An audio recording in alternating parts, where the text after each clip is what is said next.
Welcome to Science Rocks. My name is Julie Poth, and I am the K-5 Science Supervisor for Pinellas County Schools. Today we are here at Sawgrass Lake Park in beautiful St. Petersburg.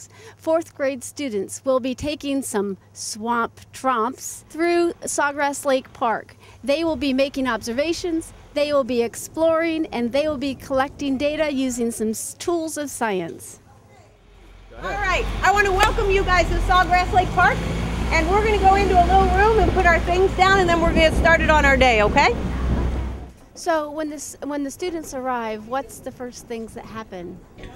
We put our things up, and then we go in the classroom, and I give them a pre-test, 12 questions, and I tell them that they're going to learn all those answers throughout the day, so that they should listen for that material. And then I explain what our labs are when we're doing our water quality testing, and then we head outside and start on those. Can you tell us what we're going to see today? Well, each day's different. As I tell the kids, the animals aren't in cages. This is their natural habitat. But this morning so far I've heard pileated woodpeckers. We have a great horned owl's nest up here near the educational center. And we're going to do some water quality testing, and we usually see a lot of wading birds down that way. The kids are always anxious to see alligators, and when the sun's out, they're generally out too. Across the canal is a bird, and we are going to get a little bit closer as long as we're quiet. You're going to set down your kit, get out your bird field guide, see if you and your team can figure out what it is, or see if you can even just get close, and then we'll talk about it. Are you going to look on the water side? Does he have long legs? Look at all the little details. It's gray color. It's not black. It's gray color. Yellow legs. Great observation. Look at the shape of that bill.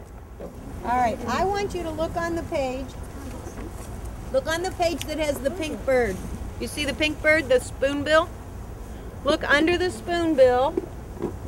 There's two herons. There's a little blue heron and a great blue heron. You see him? Now, where did he go? Did he fly away? Yeah. He is? That's pretty good camouflage because I can't even find him. You still see him? Oh my gosh, what a great camouflage, right? Do you see him? Yes. The dirt behind him, you can hardly see him. Now, look at the little blue heron on your field guide. You see him? Yes. He looks a lot like that, but he has white on his belly. This bird that's across the canal isn't on here, but he is a heron. But he's called are you looking at me? He's called a tri-colored heron. I want you to listen to that word and raise your hand if you can figure out why he would be called a tri-colored heron. Why? Because he has three colors. What's the prefix tri mean? Three. Throughout the experiments, it's a lot of the children are discovering on their own the quality of the water. So it's following the scientific method throughout the day. Well, the program is funded. I am a Pinellas County school teacher. I taught fourth grade. I've been in the county for 21 years. And it's also funded in part by SwiftMud. And so we mention SwiftMud throughout the program. And we're collecting data because we need to let SwiftMud know if the water's not good quality, because they know it's going to filter down to the aquifer, and that's going to be their college drinking water one day. So that's our goal today, is to see how their college drinking water looks. So this is fine for your dissolved oxygen test. Dissolved oxygen team, take your sample cup, hold it under the water to fill it with water, and then bring it up. Then go over to the picnic tables and do your experiment. Okay, guys, it looks like you're doing some testing here. Can someone tell me what you are testing? Oxygen. We're testing oxygen. Dissolved oxygen. Why are you testing dissolved oxygen? To see the oxygen in the water for the fish. Oxygen, or if the water has enough oxygen or not. Okay, how are you doing the testing? Can you help me understand? How do you test for dissolved oxygen? We're gonna put the tube. We're gonna put this under water. So there's no oxygen getting taken up from the air. So when we can put it in the little tube and then put a tab in, and then we're going to write down our Observation. Show them how high the rain gauge was today. It was really high, wasn't it? Pull your tube out. It was 25. Show them how full it was. We were counting by twos all the way up to there, so it got right there. So that would be 25. So what were you trying to find out with this big long tube? What's that for? It's to see how much water it takes until we can't see the bottom.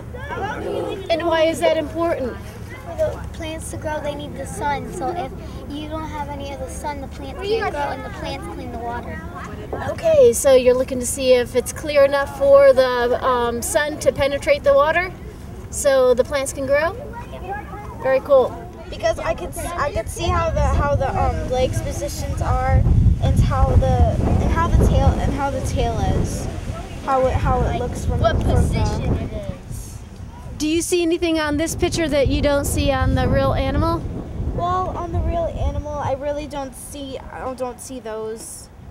What are the characteristics on that diving beetle that makes you it think? has 6 legs. It has the body shape. Yeah, and Two it has tails, those 2 tails and it has those little pincers. Yeah, little 2 pincers. So what is your final answer? The prejudice diving beetle larva. The predaceous diving beetle larva.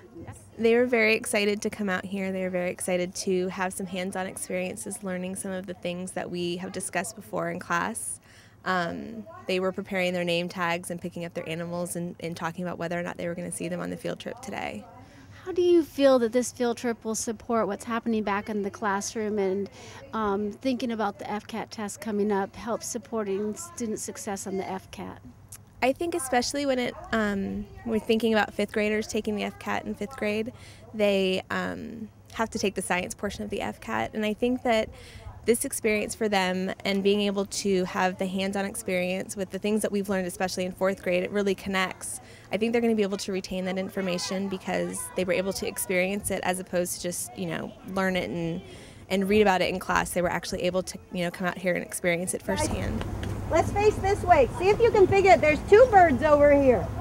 There's one in the water with a little red face, and there's one across the water. Can you use your field guides and figure out what they are? Yes. Look at those big, pretty feathers that come off the back of him. Do you know that at one time we shot so many of these birds that they were endangered? Come down here and look where I'm pointing. That's an alligator. That's an alligator. It's an alligator. Oh my gosh! Stay real quiet, otherwise he's going to go under.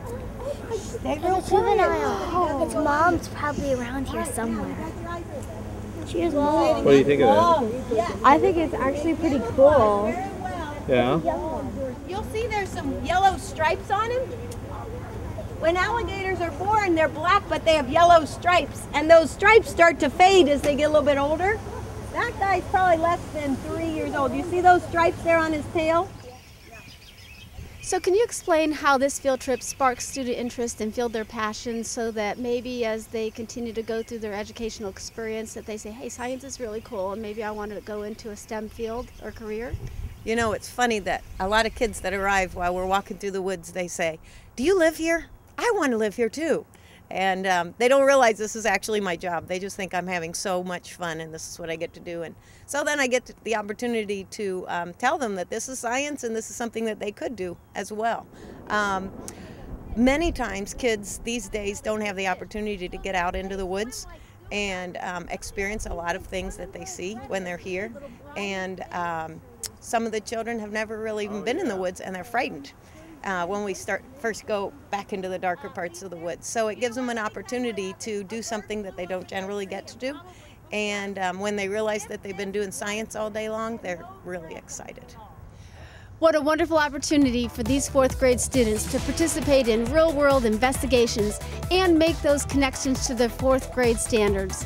When Science Rocks continues, Laura Spence will take you to the USF Engineering Expo, where students are learning about STEM. Science Rocks rolls on in a moment.